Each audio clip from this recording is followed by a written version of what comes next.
Assalamualaikum warahmatullahi wabarakatuh. Hai, ketemu lagi dengan saya Rizkyati. Baiklah, di sini saya akan menjelaskan tentang materi sistem pembayaran pada e-commerce. Macam sistem pembayaran pada bisnis e-commerce. Bisnis e-commerce pada dasarnya bertujuan untuk mempermudah Anda untuk melakukan transaksi penjualan dan pembelian. Maka, metode pembayaran yang digunakan seharusnya juga untuk mempermudah proses transaksi tersebut.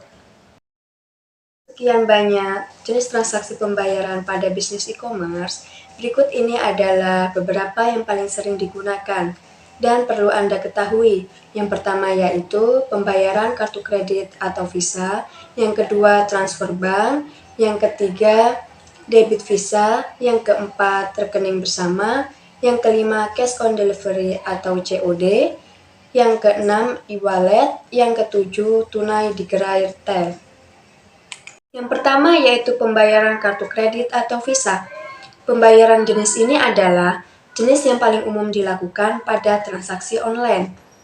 Penggunaan kartu kredit untuk pembayaran merupakan salah satu yang paling populer dilakukan.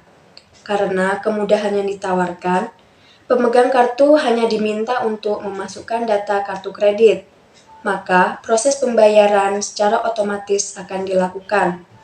Saat ini, pembayaran menggunakan kartu kredit di toko online juga didukung sejumlah promo menarik seperti potongan belanja, cicilan 0%, hingga program cashback oleh bank-bank penerbit kartu. Sangat menarik bukan? Kedua yaitu transfer bank. Selain pembayaran menggunakan kartu kredit, ini adalah salah satu cara pembayaran yang paling sering digunakan. Transfer dapat dilakukan melalui mesin ATM, internet banking, maupun mobile banking.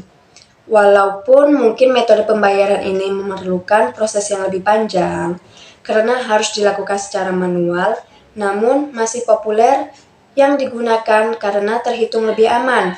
Apalagi tidak semua orang punya kartu kredit atau debit Visa. Tiga yaitu debit Visa. Hampir semua dengan cara pembayaran menggunakan kartu kredit. Pada beberapa jenis kartu debit dari bank tertentu juga bisa digunakan untuk transaksi online. Yang membedakan debit online dengan kartu debit biasa adalah dengan tercantumnya logo Visa di kartu debit online.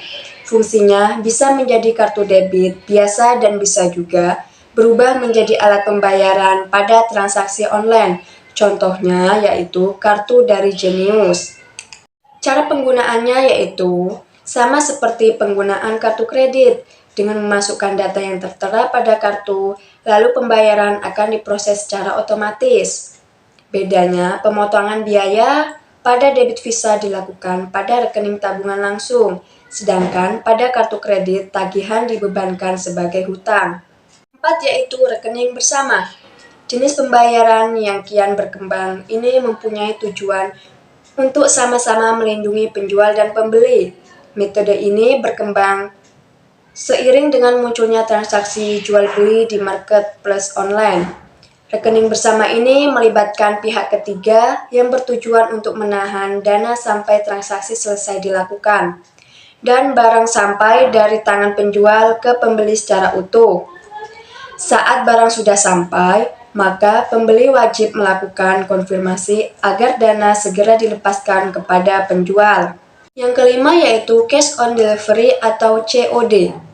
Walau transaksi pembelian mungkin dilakukan secara online, namun proses pembayaran pada sistem COD dilakukan langsung secara offline antara penjual dan pembeli.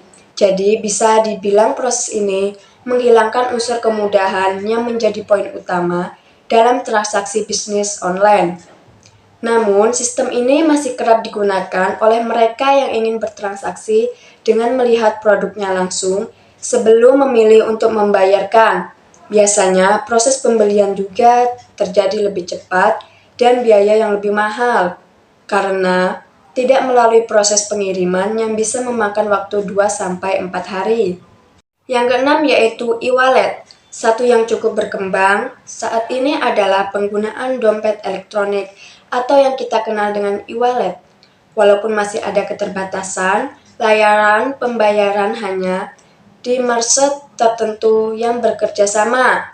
Namun, kedepannya prospek e-wallet dapat berkembang lebih jauh sebagai alat pembayaran online. Beberapa e-wallet yang dikenal seperti GoPay, dari Gojek, Tikes, beberapa dari Telkomsel dan OVO bisa digunakan untuk menyimpan uang di dalam bentuk digital. Siap untuk digunakan bertransaksi secara online, beberapa marketplace bahkan sudah bekerja sama dengan layanan pembayaran lewat e-wallet ini. Yang ketujuh yaitu tunai di gerai retail.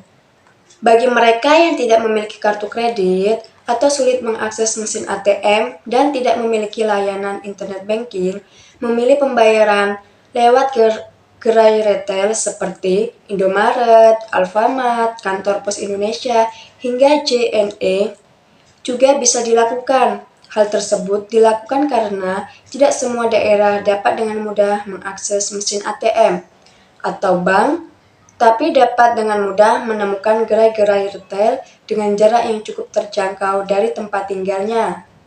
Sekian dari saya penjelasan tentang sistem pembayaran pada e-commerce.